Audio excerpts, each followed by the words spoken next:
Fancy garment and men's wear, शादी ब्याह के मौके पर sherwani, 3 piece, pant shirt. Ayesha Nagar police station के सामने, हजार खुली, मालेगांव। प्रोपराइटर चांद खान। मानव समाचार, मानवता के हक में। दिनांक 10 मार्च 2024 को महादेव पार्क सोसाइटी पर एक हमलावर ने चाकू मारकर घायल कर दिया और उक्त हत्यारे को गिरफ्तार कर लिया गया है। तुरंत पुलिस भेजने की कॉल मिलने के बाद डायल 112 मोबाइल के साथ ही उपनगरीय पुलिस स्टेशन के अधिकारी और प्रवर्तक मौके पर पहुंचे, जहां एक व्यक्ति खून से लथपथ मृत पाया गया। उसी जगह पर महादेव पार्क सोसाइटी में रहने वाले चेतन घाड़े भी मौजूद थे। उन्होंने बताया कि सदर इसाम को अपने भाई कुंदन घड़े पर रिवाल्वर और चाकू से वार करते हुए देखा गया, तो हम दोनों ने उसे पकड़ लिया और मुक्कों से मारा और वह जमीन पर गिर गया। इस बात की जानकारी देने के बाद चेतन घाड़े ने उसे हिरासत में ले लिया। अमोल पोपटराव केट पाटिल के हाथ पर बने नाम के टैटू के आधार पर उक्त इस्मा की पहचान करने के बाद उनके बहनोई संदीप राजेंद्र वराड़े ने बताया कि कुंदन घाड़े का मृतक अमोल केट की पत्नी के साथ अनैतिक संबंध था। जब वह महादेव सोसाइटी में आया तो चेतन घाड़े और कुंदन घाड़े ने हेलमेट से उसके चेहरे और सिर पर वार कर उसे मौत के घाट उतार दिया। 302 के तहत मामला दर्ज किया गया। उपनगरीय पुलिस स्टेशन में 4 मामला दर्ज किया गया है और चेतन घाड़े नाम के आरोपी को गिरफ्तार कर लिया गया है। उपनगर पोलीस स्टेशन वरती डायल 112 वरती कॉल आला होता। साधारणतः रात्री 9च्या दरम्यानची घटना आहे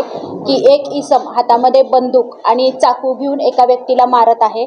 त्या अनुषंगाने आमची डायल 112 ची टीम घटनास्थळी पोहोचली। त्या ठिकाणी एक व्यक्ती मयत स्थितीमध्ये दिसला आणि एका व्यक्तीला पब्लिकने या ठिकाणी पकडून ठेवलं होतं। त्या व्यक्तीकडे अधिक चौकशी केली असता त्याने त्याचं स्वतःचं नाव चेतन घडे असं सांगितलं आणि त्यांनी सांगितलं की त्याचा भाऊ कुंदन घडे आणि चेतन घडे या दोघांनी मिळून त्या मयत व्यक्तीला मारहाण केलेली आहे। मारहाणीमध्ये तो खाली पडलेला आहे आणि त्या ठिकाणी तो जखमी होऊन मयत झालेला आहे।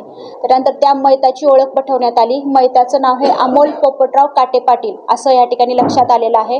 हा गुन्हा घडल्यानुसार आम्ही 302 आणि 34 या अनुषंगाने उपनगर पोलीस स्टेशनला गुन्हा दाखल केलेला आहे। हा गुन्हा नेमका कशामुळे घडला, काय घडला याचा अधिक तपास करत असताना आमच्या असं लक्षात आलेलं आहे की ह्यातला आरोपी नंबर 1 कुंदन अरविंद घडे याला देखील चाकूने वार झालेला आहे, तर तो हॉस्पिटलमध्ये या ठिकाणी ॲडमिट आहे। त्याच्याकडे अधिक चौकशी केली असता अशी माहिती या ठिकाणी समोर आलेली आहे की मयत अमोल काटे पाटील आणि कुंदन घडे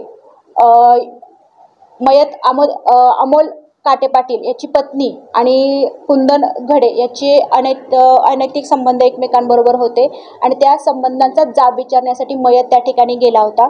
मयत त्या ठिकाणी गेल्यानंतर त्याच्या हातामध्ये वेपन होतं। त्यांनी वेपननी फायर पण केल्याचं लक्षात आलेलं आहे आणि ते मिस झालेलं आहे आणि ते मिस झाल्यानंतर त्यांनी त्याच्याकडे असणाऱ्या चाकूच्या सहाय्याने देखील कुंदन घडे याला मारहाण केलेली समोर लक्षात आलेली आहे। या अशा पद्धतीने घटना घडलेली आहे आणि ही घडल्यानुसार उपनगर पोलीस स्टेशन या ठिकाणी 2 गुन्हे दाखल झालेले आहेत। एक गुन्हा 302-34 याप्रमाणे दाखल झालेला आहे आणि एक गुन्हा जो आहे तो 307-325 आर्म्स ॲक्ट या अनुषंगाने दाखल झालेला आहे। गुन्ह्यातील जे आरोपी आहेत ते या ठिकाणी ताब्यात घेण्यात आलेले आहेत आणि गुन्ह्यात वापरलेले जे वेपन आहेत ते देखील या ठिकाणी ताब्यात आले।